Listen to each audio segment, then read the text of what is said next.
It's almost 6:30. You're watching East Midlands Today with Dominic Heel and me, Anne Davis. Our top story tonight, the relentless pressure on our ambulance service. More of us are calling 999 and handover delays are keeping ambulances queuing outside A&E. So you've heard about the problems, but what are some of the solutions? We're live at Ambulance HQ. Also tonight, Prince William in Derby. At a centre for homeless people, he's asked where he lives. I live in Norfolk, actually. Norfolk? Yeah. I would like to visit you in Norfolk. Well, maybe we should meet up, Jonah, sometime. And in a spin at Rolls-Royce with a well-engineered cake.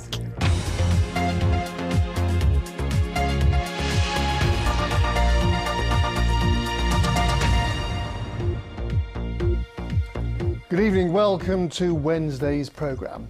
First tonight, the BBC investigation that reveals the rising and relentless pressure on our ambulance service. In the East Midlands, it's been struggling for years to hit all its targets to get to patients fast enough. Well, Anne's been looking at the latest figures. I have indeed, Dom, and they actually come from a Freedom of Information request by the BBC. Now, it shows that when it comes to the most serious 999 calls, they call them red calls, the numbers have risen by 20% over the last 2 years, and that's put massive pressure on frontline staff. At the same time, more ambulances are being held up at accident and emergency departments, unable to hand over patients straight away because hospitals are just too busy. Now, 2 years ago, handover delays amounted to more than 42,000 wasted hours. Last year, it was more than 75,000 hours. And if those hold-ups hadn't happened, well, it would have provided the equivalent of 8 more ambulances on the road. Well, our health correspondent Rob Sissons is in the main ambulance control room for the East Midlands. Rob, good evening to you. I mean, these numbers really show the mounting pressure that's being put on our service. It's very real, and it is mounting, Anne, as winter bites. In fact, they've just received today over 1,600 calls. And let me show you this. Each one of these dots, this rash of dots here, is a call out to the East Midlands Ambulance Service today. You can see right across the region they've been called out to jobs. And of course the pressure on the front line is increasing. I spent a day in Leicestershire with a crew which started very early in the morning to see what life's like. Just after 5:30 a.m. and the start of a busy 12-hour shift for trainee ambulance technician Sarah and the paramedic Jane. No 2 days are ever the same. You never go to the same job. This is a 111 call. Not every call turns out to be an emergency. There'd been a suggestion Emily had been coughing up blood. There's been cross wires between 111 and Emily. She drank a can of Pepsi, vomited it back, which appeared to be brown vomit, which can be blood. So that's probably the main reason why we've been called. Were you surprised when they said you needed an ambulance? What did you think? Just hope they'd help. Minutes later, they're rushing to a GP surgery. It's in Hinckley. Mick's collapsed in the waiting room. Did you feel dizzy? Dizzy. Did you feel hot? Yeah. The retired lorry driver had a heart attack only a few weeks ago, but his wife Joan says she's not too worried. I knew he'd pull through. He's strong. After a check-up at the Glenfield Hospital, there's no sign of another heart attack, and Mick's allowed home. Next, they're called to an elderly woman in Ayres Monsell in Leicester. It's been a bad night for Dorothy, and her daughter Kate says her mum has breathing problems. I'm very worried about her, yeah.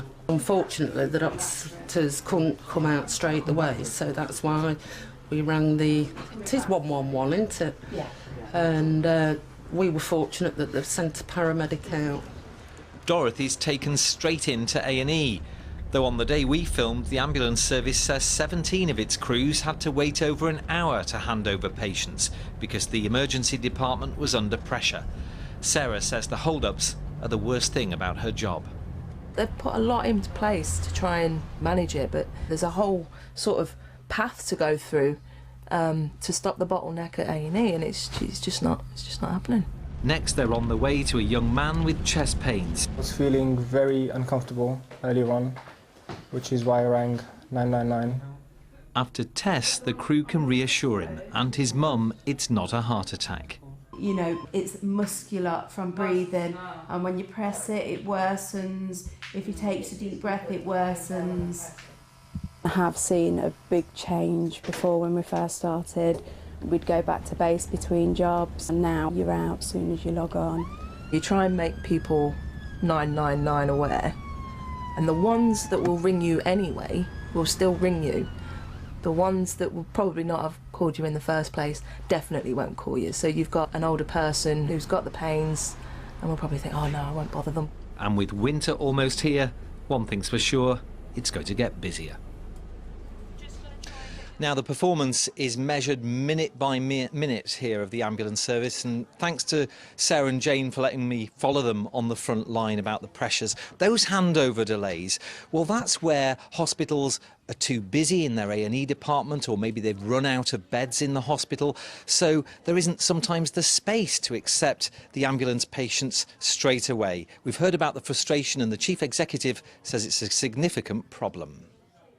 I think it's fair to say if there were no handover delays, then clearly we would be able to respond to not only more patients, but more patients in a shorter timescale. So there is a direct correlation between performance standard, response times and hospital handover delays. The pressures we find and the increased number of delays are significant, and it is not unusual at times for us to be seeing patients waiting 1, 2, 3, sometimes more hours to be handed over. These handover delays, they're a serious issue, aren't they, Rob? I mean, what do the hospitals have to say about this? Well, the hospitals say they're doing their best to try and bring them down. They've managed to do that in Derby, but generally across the board, the situation, I have to say, has been getting worse. It's a symptom, really, of the pressure across the whole health and social care system. Rob, are there really any solutions to this at all? I don't think there's any easy solutions, Anne, but I can tell you about one bright idea that they've had in Leicestershire. It's called the Braunston Blues. Now, this was an area of Leicester where they had a lot of call-outs, and what they've done is they've gone door to door, educating people about how to use the 999 service, and it's brought down ambulance calls by around 100 over the space of 2 months. Simon Ward has been taking a look. The Braunston Blues team get ready for their day. Ambulance, fire and police with a mission to keep people safe and healthy, but persuading them not to call 999 unless they really have to. Today they're visiting James. He has health issues including breathing problems. He's now getting good advice from the team. Braunston is an area where emergency ambulances are called too often for minor problems. It's people not knowing what to do and when to do it. So what we're trying to do is promote self-care. If you can't self-care, be aware that pharmacies have consultation rooms, your GP and your opening hours, and to make an appointment. It clogs the system up down there. You know, it's that's why there's. So I've been down myself to the walk-in centre, you know, and even there are lots of people that shouldn't be there. Paramedics can check fire safety, and fire officers can talk about basic health advice. We've worked closely together for years, operationally, and it has been an experience to be able to work with our ambulance colleagues and our police colleagues in a prevention side. The team say having set up this project, it will be easier to begin similar schemes around the region. Simon Ward, BBC East Midlands Today, Braunston. Now, something else that's relieving the pressure is something called the CAT team. They are behind me. It's the clinical assessment team. It's paramedics, nurses who advise people on what to do over the phone rather than send an ambulance for the less serious calls. And we've been talking to the woman who runs it. Hi, I'm Sue Jevons. I'm the Service Delivery Manager for East Midlands Ambulance Service. I'm in charge of the clinical assessment team here at EMAS. We have nurses and we have paramedics and we have mental health nurses in our team. And as you can see from the map here, we've got quite a few jobs in Derby at the moment. Every one of those red dots on the screen is a job waiting for a resource to arrive. We've got a recent case where a lady rang the ambulance service because I think she had generally had nowhere else to go and she'd broken her toilet seat and she just did not know where else to go, so we directed her to her council. I think we had to wait till the morning because it was out of the hours, but that's sometimes we do get calls that they just don't know where to turn. Now, just while we've been on air, another 10 calls have come into the ambulance service. What's happening now, and it started in the past few days, is an independent review. That's into the cost of the service, the capacity, the firepower on the front line, and also the demands. And that'll report in February. OK, Rob, we'll leave you there. Thanks very much indeed. Rob Sissons there. Next tonight, the Duke of Cambridge has been in Derby today for his first official visit to the city. Prince William spent much of the day meeting apprentices at trainmaker Bombardier before moving on to Rolls-Royce. He was also presented with a cake by the Great British Bake Off finalist and friend of the programme, Rolls-Royce engineer Andrew Smith, as part of the visit. Navtej Johal reports. The sweetest of welcomes for a royal visitor. In this quintessentially British moment, the heir to the throne was presented with a Rolls-Royce engine-shaped cake made by a Great British Bake Off finalist. You should have won. What's going on? That's amazing. That's great engineering. I'm going to have word with Mary. You should have won. It was one of the highlights of the Duke of Cambridge's first official visit to Derby that started at trainmaker Bombardier, where the Prince met apprentices, inspected a crossrail carriage assembly line and test drove a train.